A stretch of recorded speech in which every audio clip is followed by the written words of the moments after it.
Welcome to the Nerd Party. Let the filibustering begin. Welcome to Nerd Pod.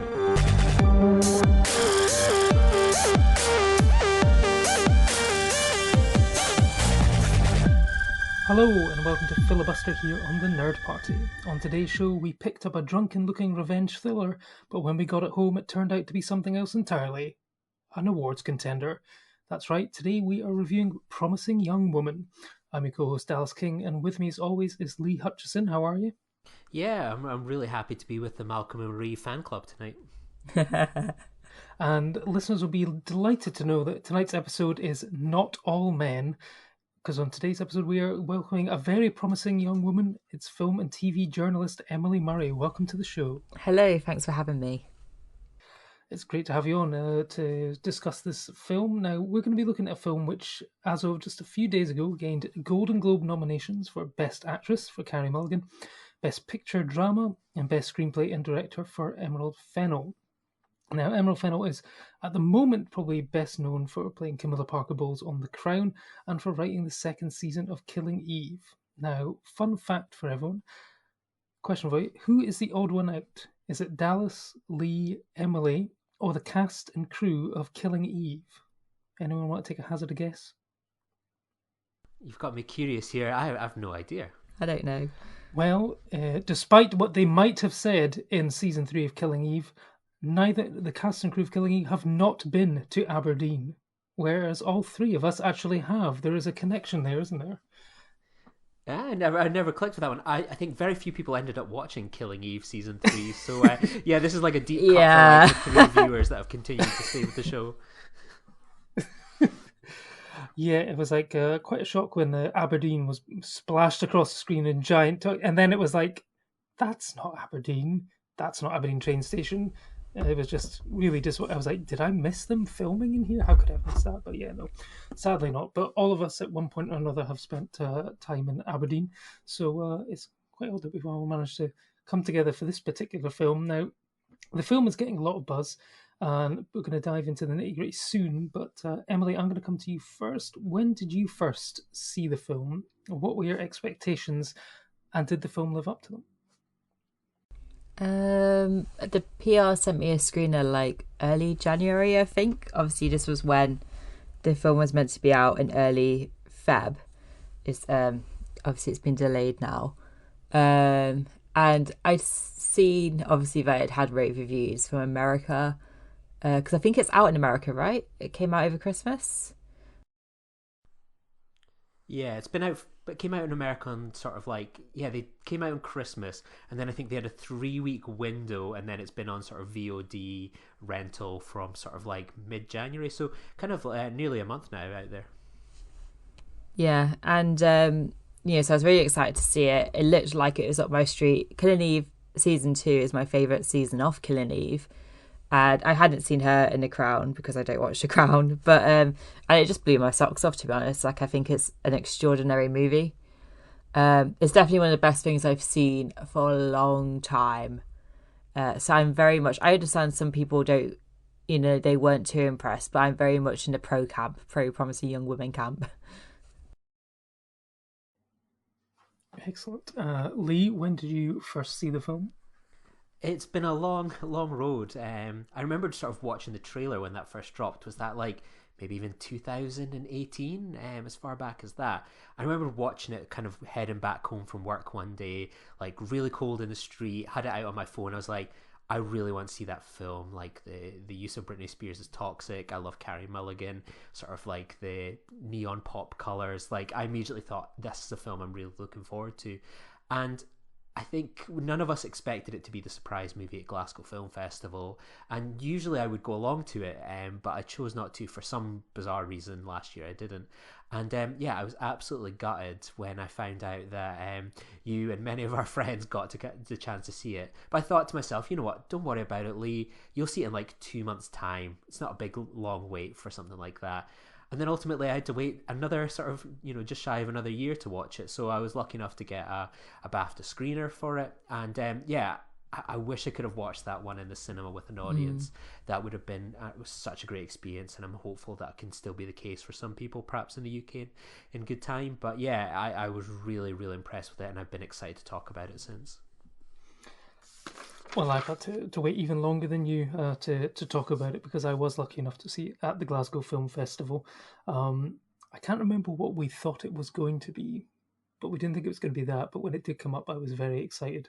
And yeah, it lived up to my expectations. I mean, it was just sort of straight out of the gate, the opening shot, where it's basically filming men's groins dancing in slow motion in a club, in pretty much exactly the same way that a Fast and Furious film would film women dancing in a club. So I thought, okay, this director, she means business. This is not going to be what you think. It's going to subvert expectations, and I'm absolutely here for it. So I mean, we can sort of dive straight into one of the first discussion topics, which is the first scene with Adam Brody as a guy who's at the club with a couple of his mates and spies Carey Mulligan, who's rather worse for wear, and tries to do the nice guy thing to give her a lift home, and then on the way decides to take her back to his for a drink, and then basically one thing leads to another, and he tries it on when she's not in the right frame of mind to do it, only for the tables to be turned and for her to actually know exactly what's going on, and then she confronts him, and then smash cut to black. And I mean, I guess with the trailer and stuff, it's kind of obvious where the film's going to go, that she is doing this, but I can imagine that, especially at the Glasgow Film Festival, it's a surprise film, a cold open like that really could have been quite shocking for people. So Emily, let's come to you first. What did you make of the initial scene and setting the tone for the film? I think it's what you said. It's like, I think the trailers misrepresent the film quite a lot, actually, because I think it paints it as a straight revenge thriller, and to me it's not at all, which we can obviously talk about later. But I think from the opening scene, about seeing her interaction with the guy, like, and I don't know, like when it's not spoilers, I don't think, but when she comes out and she's covered in red sauce, you realise it's ketchup, but actually you think, oh, is that blood? And you're like, oh no, like he's still alive, and you sort of realise that it's not going to be the straight revenge thriller that you might have expected. And it just, I don't know, from that, from the initial like 10 minutes, I knew I was completely sold on the film. It just continued to subvert my expectations even more, which is why I think it's so brilliant, to be honest. And Lee, what did you make of the opening scene? Yeah, I'm going to be a bit of a broken record with probably a lot of the points ahead for this movie. I thought it subverted expectations incredibly well, and I came away thinking, like, it's one of those things, like, I always think back to my sort of maybe younger student days, and you think of like nightclub photos and what you probably thought you looked really like shit hot, like the coolest people around, and then sort of like when a camera captures you, you just look like a bunch of losers and idiots. And I just thought immediately kind of takes you in, sort of like you think everything's looking really good, it's going to be very polished, and it's just that, yeah, these people are losers. And even sort of like using kind of Adam Brody early on, and probably with a lot of the other actors in this, you have that expectations that, oh, this is like your typical rom-com guy, really good looking white guy with slick, nice kind of scruffy hair, the sort of person that you'd maybe take home to mom, kind of playing on sort of your, the typical audience that might go see this, that has kind of flashbacks to him. I think, what was it, the OC or something, where he was a bit of a dream boy and so on. So it's immediately kind of playing with a lot of different expectations that you might have had beyond even the trailer going in. And once she's at home, she's got this notebook, which is sort of sealed shut with a hairband of her friend Nina. And one thing which has never, I don't think, been answered, but I've always got questions of, is, clearly she has done what she does several times. There's a lot of marks in her book, but there's different colours. Does anyone have any theories as to what the colours meant? I think there was she used black pen, blue pen, red pen. Do you think it was just how far things went with the men before she turned the tables, or? I think she's probably just making it like obviously aesthetics like in this movie is really important in terms of the use of costumes and makeups, and it's very bright and it's very colourful. So like if I had a book and I was, making note of stuff like that, I'd probably just use different coloured pens randomly as well. Yeah, I always think of like the women I work with, and whether it's been at work or school, I've always been like blue or black pens and so on. Whereas like my kind of friends have always had like the bright colored pens. They maybe mix things up a little bit. I think there's an interesting kind of way about how sort of like people choose to learn, and I think that could be an element that sort of ties into kind of believability there, maybe. Yeah, I think so, and I think it fits with the. I was just gonna say, I think it fits with the colourful aesthetic of the movie. Yeah, I was just going to ask if anyone else at school had one of those pens that had about 10 different coloured ink things in it. And you sort of would rotate it, and then you'd have the different things. Of course. I just had that image just sort of popped into... But sort of going down the line, we learn a bit more about Cassie, and, she's still living with her parents. She's clearly not over an incident which has happened with her best friend Nina, which happened at college. She's dropped out of medical school, but it's not until sort of one of the later scenes with McLovin himself, Christopher Mintz-Plasse, where you realise that okay, she's not actually harming these people. She's not hurting them anyway. She's just basically turning the tables on them and basically showing them just what an utter sort of low life they actually are. And with the non-violent approach, was that surprising to people? Sort of, I think, Emily, like you said, the trailers made it out to make it look more like of your standard revenge thriller. Were you surprised when it turned out that she wasn't actually sort of physically hurting them, but just basically showing them for what they were? I was delighted, to be honest, that it wasn't violent, because I'm sick and tired of sort of seeing those really violent revenge thriller types, if that makes sense, which I think is why this is so refreshing. Because I think the thing that gets me about this movie is it's so realistic. Like I can see like all of it happening. Obviously it's still like a film, but I don't know, like, and I don't think Cassie's a good person at all. I think the film makes it quite obvious that what she's doing isn't great. Like to me it's not really a revenge thriller, it's more just like a portrayal of grief, because she's grieving and her response is this. And there's a really crucial scene with Nina's mum where it's like, you shouldn't really be doing this. And I think it's really important that the film's message is like, I don't think like what she's doing, even if she is bringing attention to this issue, like it's still not the right way to go about it, even though it is non-violent as well. I mean, I was, before going into the film, even up until a few weeks ago, because I kind of, even though I knew people that had seen it, I didn't want to hear about it. I didn't want to read any people's reviews. I kind of caught it a few weeks after it sort of began its rollout in America. Like, if someone asked me to place this film in a genre, I would have had it in amongst your Auditions, Love Witch, Revenge, Dragon Tattoos, Lady Vengeance, Hard Candy. Like, that's what I was predisposed to think was good. This film was going to be. Even at the beginning, I kind of had to go back and I suppose the one benefit of sometimes watching these things at home, like when she sort of started making the note in the book with another dash, I thought, did she kill that guy? I didn't think she did. But like even at that moment where I knew that wasn't what was happening, my brain was telling me, no, I've missed something here. I need to go back and review it again. It was, and I just love that about the film is, once again, my expectations, even when I'm watching the film and seeing what's happening in front of me, I'm not accepting of it. Yeah, and I think I've just made a note to come back to it later on in the episode about when potentially she does move on from what she's doing, but we'll circle back to that. But I mean, a lot of the film's success is down to this incredibly complex character of Cassie and sort of Carey Mulligan's performance in it. I mean, she's a fantastic actress anyway, but were either of you sort of surprised by the sort of depths that she managed to go down to in this one? Lee, I'm going to come to you first on it. No, I really like Carey Mulligan, and I think of some of the films over the past few years that have really stood out for me, things like Shame, Wildfire. I think she's a fantastic actress that I would love to see more of her in. So yeah, like when you kind of think again of these sorts of revenge movies, a woman gets revenge, a lot of the time it's that young woman, teenager, maybe in their sort of early 20s. I liked that it was someone that was that little bit older. I thought that was a really interesting choice. And, Carey Mulligan completely sold it to me. I know there was some kind of discourse and debate about sort of, was she the right person for the role? I found it impossible not to watch the film and think that she wasn't perfectly cast. Yeah.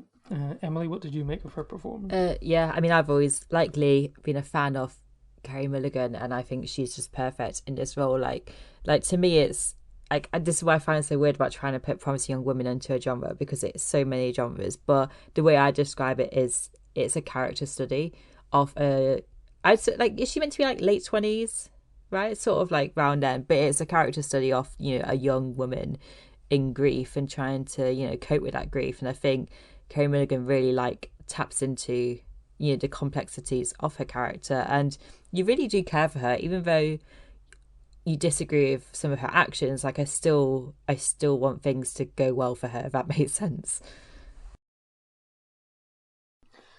Oh no, absolutely. And one of the things which potentially could turn her life around to make things nicer for her is the introduction of a blast from her past, in the form of Bo Burnham, who used to go to medical school with her. He comes into the coffee shop where she works, and for me, probably the hottest scene, meet cute of the year. I mean, for some reason, I found it incredibly sexy. The whole sort of spitting in the coffee and then him drinking it and stuff like that. I don't know why. Maybe that's a fetish I've suddenly developed. I don't know. But I mean, I thought Bo Burnham is great. He's another sort of actor who's sort of almost sort of playing against type in the fact that he's, basically known for sort of stand-up comedy at this point. But I thought he made for a really engaging sort of romantic lead in this one. Emily, what did you make of Bo Burnham in this one? See, I'm not sure how spoilery we get in. I need to ask this before. There will be a spoiler break later on in the episode where we can get into the ending and I guess the ending for several characters on the thing. But on first appearances, what did you make of Bo Burnham's character? To be honest, I didn't really he was cute, and the pharmacy scene is fantastic because it's just so much fun. Because this is my thing about Promising Young Women, is it's like, obviously the way it addresses sexual assault and feminism and stuff, like that's all very, very important, but also it's just a fun movie to watch. It's enthralling, it's funny, and I think you need that sort of light relief with, it's Ryan, the character's called Ryan, isn't it, with Ryan, and like that scene of like the rom-com montage in the pharmacy, they're singing Paris Hilton, and it has a montage scene of them falling in love. Like, it is just warming, and you're sort of hoping that Cassie would have found the happiness that that she's sort of been wanting, and I think you need that light relief in such a heavy movie, in terms of topics. But I also didn't trust Bo Burnham from the off, to be honest, because I don't know, I think it's just the way the film's narrative was going, and there was just sort of an edge to him. Like, there's no, like, I think the message of the film was so far was there's no such thing as a nice guy, and I thought it would have been, I don't know, I just sort of expected a turn, if that makes sense. Yeah, I guess it was potentially sort of going down the route of not all men, but then potentially when we get to the spoiler things, it might turn out that yes, it is all men. Lee, I know you're a Bo Burnham fan from 8th grade. What did you make of his leading man role in this one? Yeah, I really still need to get around to watching his kind of stand-up material, but my expectation of sort of Bo Burnham was that he is someone that is a really good comedian, but I know him as this fantastic writer-director from 8th grade, and kind of him sort of doing the publicity circuit for that. And one of the things that would make me think of, and I'm reminded of someone that featured in one of sort of Emily's Christopher Nolan podcasts, is someone like that Robin Williams.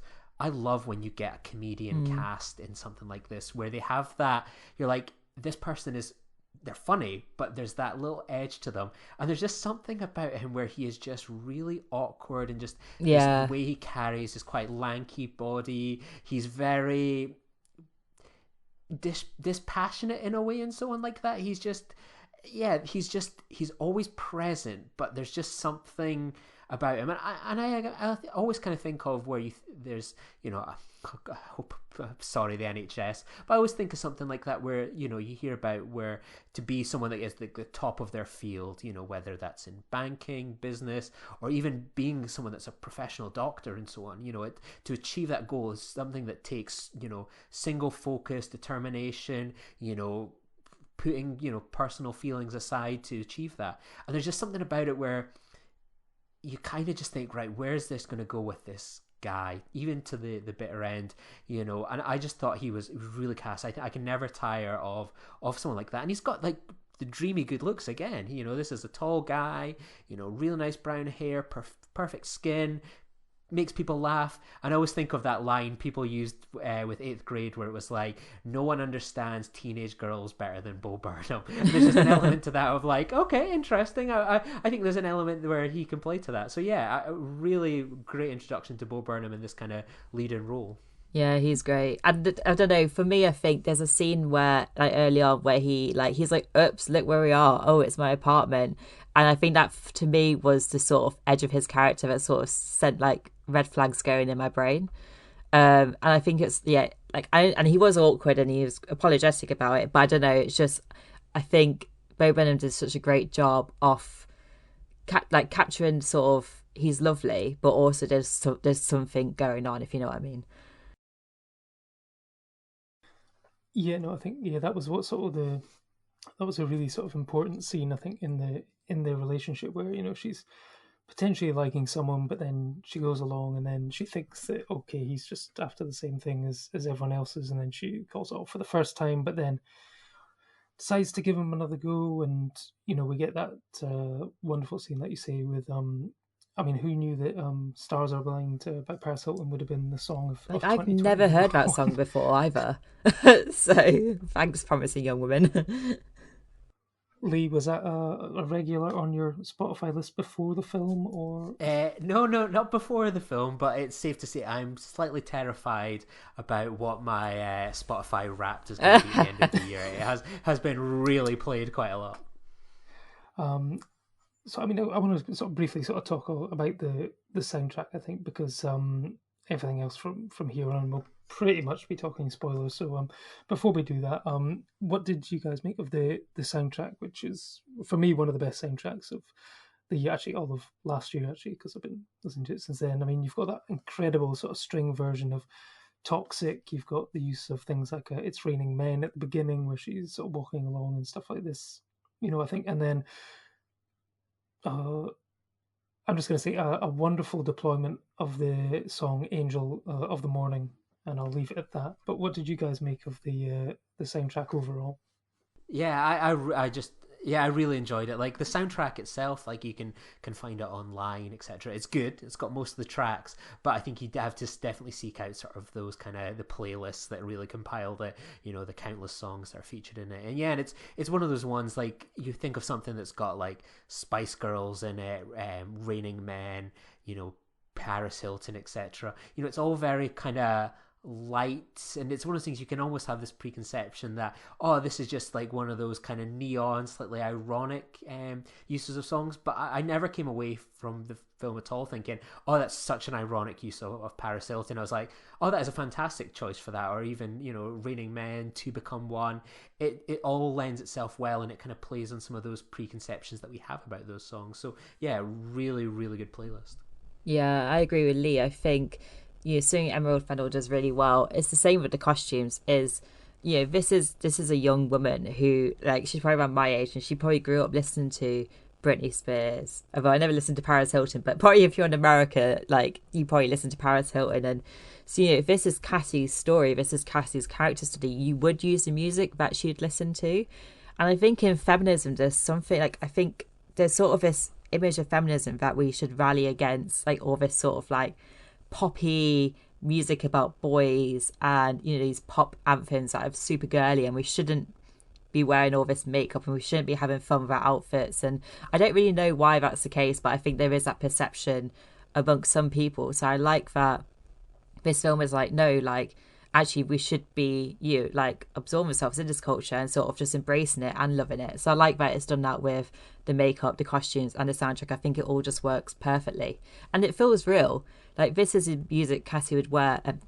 This is the music Cassie would listen to. This is the outfits Cassie would wear. It just feels real to me. She feels like a real human.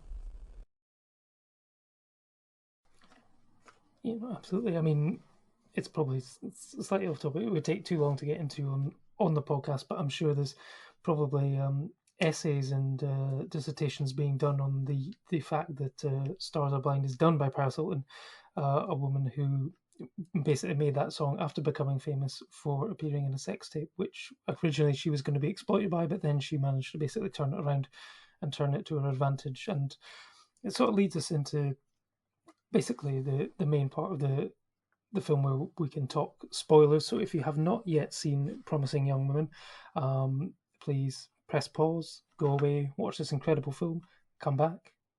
Have you seen it? Okay, good. So basically the film is called Promising Young Woman, which in itself is a play on the fact that apparently Brock Turner, in a very famous case in America, was basically let off raping a girl because apparently he was a really good swimmer and, what, as they dubbed him, a promising young man who didn't deserve to go to jail. So that's where the title came from, and it's all about the fact that Cassie's friend Nina was basically taken advantage of at a party at college, and she got a reputation, and then that led her to become seriously depressed, dropped out, and eventually killed herself. And then Cassie has long been harboring these feelings and has been, going out with men and teaching them a lesson. But when she meets Ryan and discovers that he's still Facebook friends with the person responsible, she puts together this plan, which she's had for, I think, quite a long time, in 4 parts, where she sort of tries to destroy the lives of the 4 people who were responsible.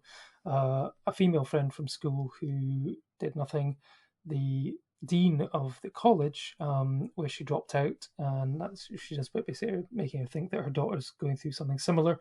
But then it also starts to fall apart when she visits the lawyer, played by Alfred Molina, who sort of breaks down and reveals that he's actually been tortured by what he did to the girls, which is basically making sure that no one would believe the story, that she wasn't asking for it, by sort of going through social media and sort of finding testimonies from other people that she was drunk. There was no way she could just say yes or no, and basically casting doubt on these people. And at that point, after seeing this guy's guilt, she does kind of drop out of it, and this is where she sort of starts to go out with Ryan. But then when the video surfaces, this basically kicks in the final stage of her plan, where she goes to the guy's bachelor party. So before we get to the bachelor party, what did everyone make of Cassie's plan on getting revenge, and do you think it was justified? What I thought for me about the plan that I thought was all excellent, something we've kind of touched on, and this is that not all men, all men. I think what it did so well was that it showed how deep rape culture kind of goes and how many people enable it to be successful, really. When we kind of see with the dean, the friends, people that have been conditioned to accept these things, I find that really, really interesting, because, if we are to remove it from sort of society, we all need to look at the roles some of us have played in it. And, I always think of something a close friend of mine told me, where she was like, the statistics for women that have been involved in some kind of sexual assault or issue is incredibly high. But yet, it is nearly every man will turn around and say, "Oh, I have never heard of it. I wouldn't know anyone that has done that." And it's one of those things, like I never put the 2 and 2 together about this, the promising young man aspect. But for someone like that to get away with it, there has to be a complete culture of that enables something like that to happen, or is accepting of it, or has been conditioned to, boys will be boys almost, something like that. So I found that really interesting, the scope and scale that her plan, kind of involved, and it wasn't just Zero focused in on, as we'd probably maybe expect in sort of, some of these movies where it's like, here's 4 people, whether they're guys or a group, whatever, that they've done wrong and the revenge will be taken out on them. She is looking to bring down an entire system to teach people lessons, and it's not about killing people or getting them, it's about making people think, realize their complicity, and sort of reflect on sort of their severe damage that they've done to her friend.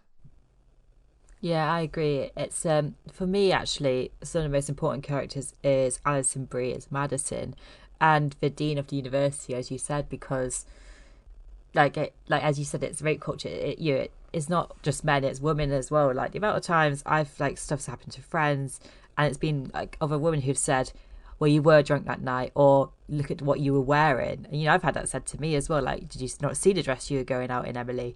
And it's like, why does the blame go? It's not just the fact that it's like a promised young man, it's like, but also why does the blame turn around on a woman in that situation? I think that's something Promised Young Woman really nails, that that's wrong. And that's why it's important to have this Madison character, because she just sort of threw it off as like, that's what happens if you go around sleeping with guys every single night at university, which is like completely the wrong thing to say, because I think that's how a lot of these situations are. Like people use excuses for them as the girl was just drunk. And that to me was like quite hard hitting, because I've not really seen that before in a movie, especially one which I suppose is labelled like a revenge thriller. And even though I don't think Cassie's actions were completely right, like when she goes to Dean, she pretends that she's kind of like kidnapped her daughter. That's like, it's not a great move, but I also totally get why she was doing it and what she was doing, even though I disagreed with how she was doing it. But I don't think the film's meant to make you like, she's not a heroine, if you know what I mean. She's not a hero at all. Yeah, I think you're right. And when you get those lines from sort of the argument with Cassie and Madison, it's one of the most relatable aspects of the movie, where they're talking about if you have a reputation for sleeping around, then maybe people aren't going to believe you when you say something's happened. Crying wolf. Not making the rules. When you get that drunk, things happen. You don't get blacked out drunk all the time, expect people to be on your side. And when you have sex with someone you don't want to, we've all heard those arguments, whether it was, friends, people justifying their behavior, even sort of like politicians. You certainly have to look at sort of the last Betsy DeVos, the education secretary under Trump, was using those kind of arguments and so on. And it's amazing, again, it's not just men that use it. It is like an entire system, whether it's political, educational, like these arguments are ingrained in society in such a negative and toxic way. Yeah, and I think that's why this film stands out to me, because of that, the way it addresses that. Like I said, Alison Brie's character, Madison and Nadine, like those characters are, I think, play a more pivotal role in the film's message compared to the men itself. It's not just men, it's women who are part of this culture.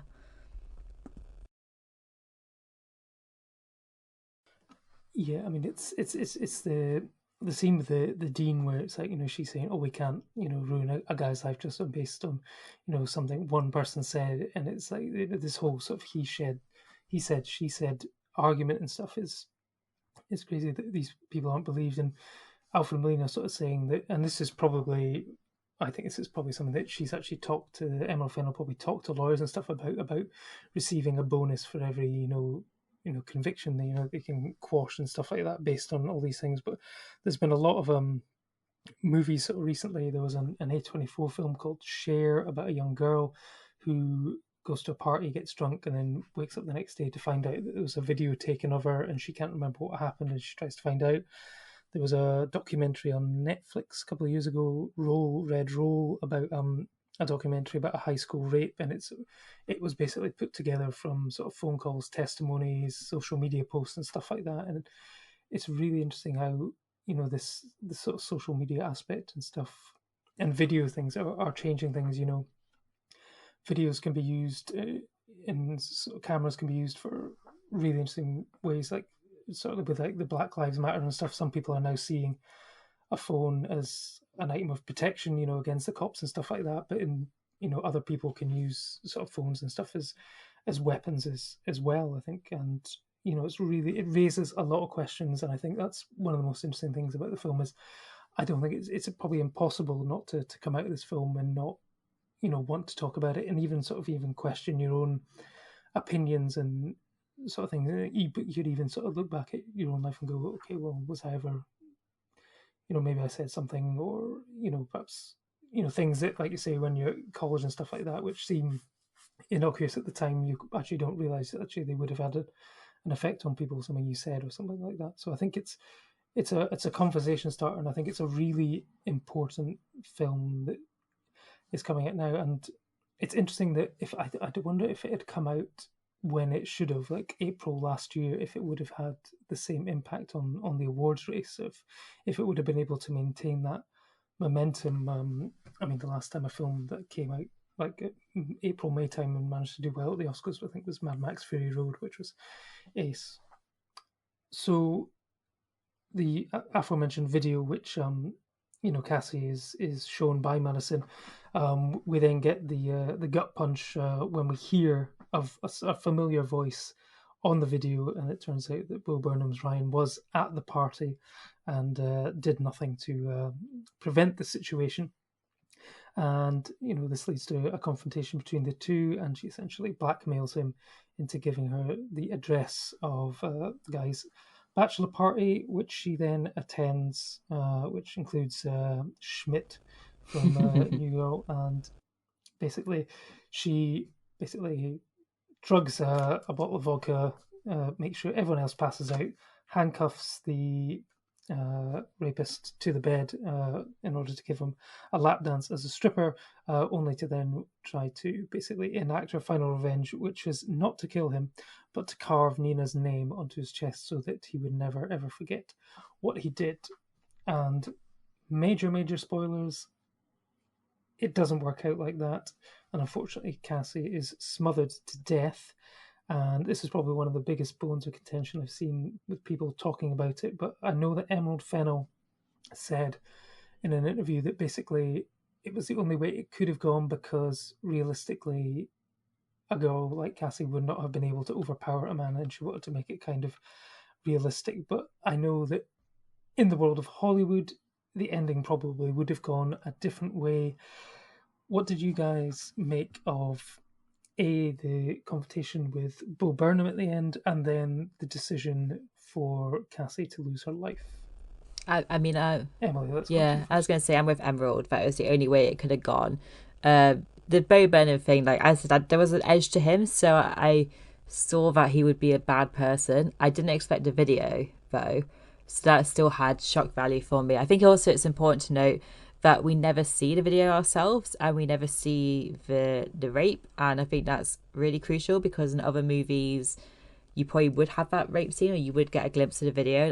It's just unnecessary in this story. It's just unnecessary in a lot of stories, but in this one as well, like we can figure out what's going on and how horrible it is anyways. But I think like Bo Burnham's character Ryan is just an asshole, like clearly. Like not only did he watch this girl get raped and do nothing about it, but I think it's the second part as well, where after Cassie's death, like she's died, I think the police go to him and say, like, when was the last time you saw her? Do you know where she was going? And he lies to them. He knew that she'd be going to the bachelor party, but he lies. And that was like, I can't see Bo Burnham as a nice guy ever again. Like after that scene, I think that's really like Bo Burnham is ruined for me now. I'm sorry. Sorry, Bo. But I think that was another, like, that was like a double punch, if you know what I mean. Like, it was just, he's already like witnessed his rape and did nothing, but now he's like covering for Al as well. He's not even telling the police the truth.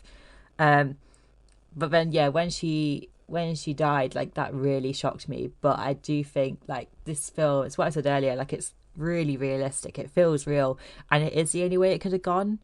Like I was reading an article earlier actually, which said, there's loads of comedies out there about bachelor parties where it's like, oh no, they killed the stripper, and it's like a joke.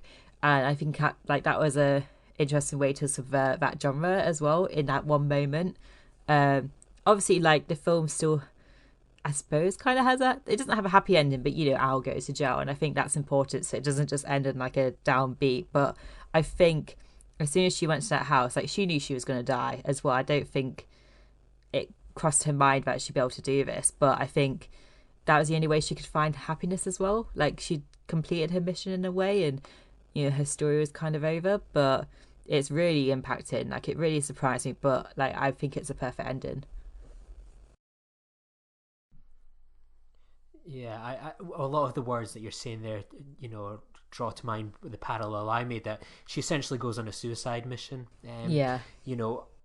What it was one of those things, like, when I was watching her kind of suffocation scene, I was like, even until, like, again, similar to earlier on in the film, like, she's dead. I can see that she's dead. She's definitely dead, but like, she's gonna kick, isn't it? She's gonna have a little jerk or something, and it doesn't happen. And I found that shocking to witness. But the reality is, when you kind of look at the statistics, and I don't have them to hand, but I'm sure they're easy to find. Whereas, like, the amount, and we'll see it just now with lockdown, the amount of domestic abuse, women that die, at the hands of men, and it's people that they know, or partners, or in relationships, is staggering. It's genuinely shocking. And if you're being true to the film and its message, you kind of probably have to do something like this. She essentially martyrs herself. All of these people are going to suffer, are going to be exposed. And what makes me kind of potentially a bit sad is that I can picture the end of this movie happening. They all go away to jail. Angel in the morning, they got what they deserved. Even Bo Burnham, he had the chance right until the end to do the right thing, and he didn't. But I can almost imagine, like, an epilogue where it's like, they all go to jail, it's all shocked, people are having conversations. Did you see what happened to that young woman? What about those guys? Terrible. And then it gets forgotten about, and she just becomes another statistic, and they just become another group of men that are just numbers of men that sort of commit that kind of crime or atrocity against women. And then, there will be more promising young women, promising young 2, 3, 4, 5, all within a few days. And it's almost one of those ones as she takes out these people, but I sadly fear that her kind of larger mission will fall short. Yeah. It's her only purpose, though, in that she sees in her life is this mission. Like, that, she still lives with her parents, and she's just got a crappy coffee job. And I also, by the way, want to say Laverne Cox is fantastic, and perhaps the only good person in this movie, in terms of, like, that's actually, you're a good person, Laverne Cox. Maybe that's because we don't see the skeletons in her closet. But, I think, like, Cassie's purpose was getting this, revenge, I suppose, and justice. And so, yeah, I think she went knowing that she'd die, and then that would be her journey and purpose complete, which is really sad. Like, I think, like, that's why I don't think she's a heroine at all. I think she's just, like, quite a tragic character who's just, this is her way of coping with grief, and it's devastating. Yeah, no, I mean, I think that sort of her arc sort of towards the end, I mean, part of her essentially died when her friend Nina died, and she'd never gotten over that moment. And I think, yeah, the fact that she sent, all this stuff to the lawyer indicates that, yeah, she thought that there was a high probability that this was not going to end well. So, she did make sure that, she would get a victory in some form or another. And I was reading that apparently Emerald Fennell had asked someone how long it takes to smother someone, and apparently they said it would take about 2.5 minutes, and apparently it is 2.5 minutes in the movie, that scene of her actually struggling and stuff like that, which is probably the reason why it's so hard to watch. And like the thing with the sort of, oh my god, he killed a stripper sort of thing in the morning. I mean, the film, I think it immediately brought to mind was, I think it was Peter Berg's Very Bad Things, like where you say it's played off as a joke, as this woman was disposable, and she's only basically set off this plot of this thing, and it hammers at home that that it's a real person here. And in terms of like the ending where the groom and stuff is arrested, do you think Bo Burnham's character got comeuppance? Do you think she sent the video to like everyone in his mailbox or something? Because I was half expecting the video to sort of pop up on other people's phones, but it sort of held off on that. I mean, do you think she decided it was punishment enough to live with the fact that he was essentially responsible for her death as well, in the fact that he gave her the address to send her off there? I almost get the feeling that probably that video only maybe made it to the lawyer or one other person, because I think she wouldn't.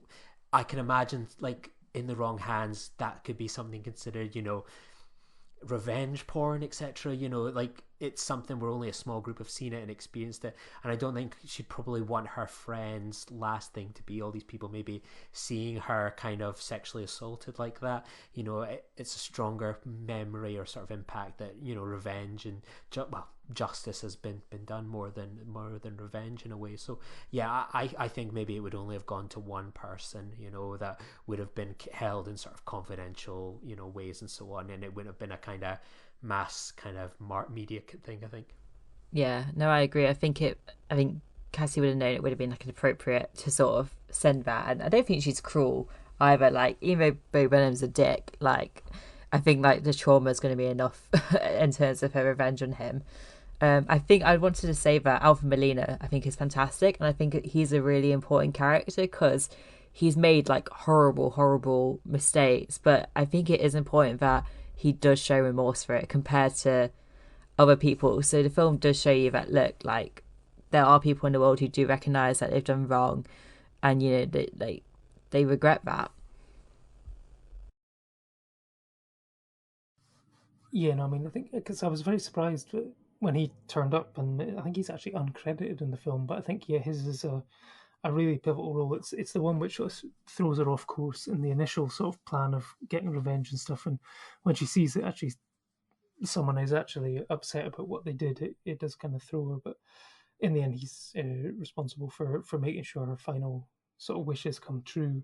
In terms of wishes for Academy Awards, Golden Globes, BAFTAs, and stuff like that, it has now been placed as a real contender. Won several critic awards, but some people still considered it maybe a bit of an outlier for the main ones, given the sort of subject matter and stuff like that. But it seems to be doing very, very well. I think the Oscar nominations are actually out tomorrow or Wednesday, I think. So I guess we'll find out then. But do you guys see Oscar gold or awards gold for this promising young woman? Difficult one. Yeah, I don't. To be honest, awards are a sham anyways. Like, I don't really care because, like, they just give it to, except for Parasite, they always give them to the wrong winners. I can never forgive them for Green Book, Rami Malek, a whole list. So I don't really think it matters that this film gets awards recognition. Sorry, but one thing I do want to say is I think it's the same way I feel about actually Malcolm and Marie. I think Carey Mulligan and Zendaya both give like outstanding performances, and I think it's a real shame that, like, I don't see people talking about those performances online. I see people talking about the discourse being obviously Variety's review of Promising Young Woman and Carey Mulligan, her comment on that, and I see people discussing that more than her actual performance. It's the same with the Malcolm Marie discourse. I see people talking about that rather than Zendaya's performance, and I think that's a real shame, because I think both these two women who give fantastic performances, like, they do deserve to be talked about in terms of their performances rather than the issues surrounding it, the discourse. No, absolutely. It's a really fair point. Malcolm and Marie I thought was fantastic, and I thought Zendaya was better than John David Washington. He was good, but I thought Zendaya was on a different level. I mean, like, the last sort of half hour from the scene in the kitchen to like the final sort of scenes, she was incredible, and Carey Mulligan is just immense in this. I mean, there's never any doubting her talent. I think ever since I saw her in the Blink episode of Doctor Who was the first thing I ever saw her in, and really wanted her to be the next assistant. But I'm actually glad that it never worked out that way, because she's managed to do some fantastic films. But I think, it's this. There's always a discourse. Everyone needs a discourse to latch on to. But I know when sort of talking about hating things, I always go back to the liberal arts quote, which is shout about what you love, keep quiet about what you hate. And that's what people should do. If you're upset about something, it's a shame that it's just overshadowing the conversation about their performances, because that should really be the focus. Just unfortunate, but these things happen. But yeah, I suppose, like, even though I think awards are a sham, it would be nice to see Carey Mulligan get something and Emerald Fennell. But I suppose my hope really is that when this film comes out in the UK, whenever it does, currently it's undated, but I feel that, like, I just hope people go and see it. I suppose if it does win awards, it would, like, flag it up to maybe audience members who weren't aware of it. So I suppose I'd hope that it'd win something to encourage more people to see it, because I think it's really, I think it's a masterpiece, and I think it's a really important movie to watch as well. That would lead to a lot of important discussion. Yeah, I'm the same. I can't picture it on Oscar night, it going up. I mean, Parasite is the outlier, I often think, when it comes to the Academy Awards. So unfortunately, I can't see Carey Mulligan getting up there and accepting the awards, or, costumes or cinematography, anything. I don't see it. And I'm the same. I find discourse, so tiresome. It's not the right, I think people get so bogged down in certain aspects, and it's like, but let's talk about the the film and so on. Let's talk about these people and their performances. And yeah, it's a shame that I've seen more people talking about the Variety review and those feelings than some of the bigger issues that surround Promising Young Woman. And that's ultimately really disappointing, because there's so much to discuss here. And I can imagine a few things maybe making or breaking relationships. A film like this, you could imagine in the cinema, I can picture it well, couples going to see it, friends going to see it, and going in expecting one film and coming out with another thing altogether, and then having those discussions, whether it's over Nando's or on the bus home or in the car journey back, or when they've reflected on it. And I worry that with it being on POVOD, sort of in America so far, probably, who knows what's going to happen with the cinemas in the UK. It's not going to be lots of people going to see it. I feel like there's a huge important conversation that could be HUDs coming out of the cinema ripped away, and it's going to just happen out on Twitter, and that's never the best place for something like this. Yeah, no, I mean, I hope. Universal have waited this long for it to come out in the UK, and so I feel that they're waiting, because I think they don't need to show it in UK cinemas just yet, anyways, for awards recognition. I think because it's just in America, right, to enter into awards. So I think they hope that by the time the awards is over, it would have got at least some nominations. Then they can release it in cinemas, and that will sort of help. Because I think it's the same with Parasite. I think a lot more people saw Parasite after it won Best Picture. I think I can't wait to see it in cinema myself. Yeah, Parasite, I remember everyone complaining about the fact that they were waiting till February, and everyone in the world had basically seen it in October and stuff, and then it turned out that basically it was released the day after it won Best Picture, and it was all right, fair enough, Curzon, perfect timing there. I think that's what they're planning with this. It is eligible for the BAFTAs. Yeah, it is eligible for the BAFTAs because they did BAFTA screenings of it, so and it's on the long list, so I expect it will get shortlisted as well. Personally, I think its best hope is maybe an upset win over Aaron Sorkin in The Trial of Chicago 7 for maybe Best Original Screenplay, something like that. I think given the likes of Juno and Eternal Sunshine of the Spotless Mind, if there's a quirky independent film which doesn't normally fit in with the traditional Oscar movie, then sometimes it can get the Best Original Screenplay. So perhaps some sort of recognition there would be great. But I think, it deserves this in release, so it does get people talking, because it deals with a really important subject matter in a really interesting and inventive way, and certainly a way that you never are going to expect what's going to come, unless, of course, you've listened to this spoiler section of the podcast without actually having seen the film yet. And then, if so, apologies, but you were warned, so tough luck. So yes, as we've said, at the moment it's undated in the UK. Whether that will be whenever cinemas reopen, whenever that will be, who knows? But you can always check it out on VOD in America. Excellent, and I think we've done a good job of shouting its praises and not getting into too much discourse. When we eventually sort of talk about Malcolm and Marie, I'm sure the discourse from me will basically be about mac and cheese being made from a powdered sauce rather than real cheese. It's not mac and cheese if it's made from a sauce. I know that's what Americans eat, but it's just get a Deliveroo or a Just Eat. I mean, you're finished. You can afford it. Don't. Anyway, that's a whole other podcast update. But in the meantime, Emily, thank you for coming on the show. It's been a pleasure having you on, and hopefully we'll be able to get you back on in the thanks future. for having me. And Lee, I'll see you next time, I'm sure. So yeah, thanks for joining us, and we'll see you all soon. Cheers. Bye-bye. Join the revolution. Join the Nerd Party.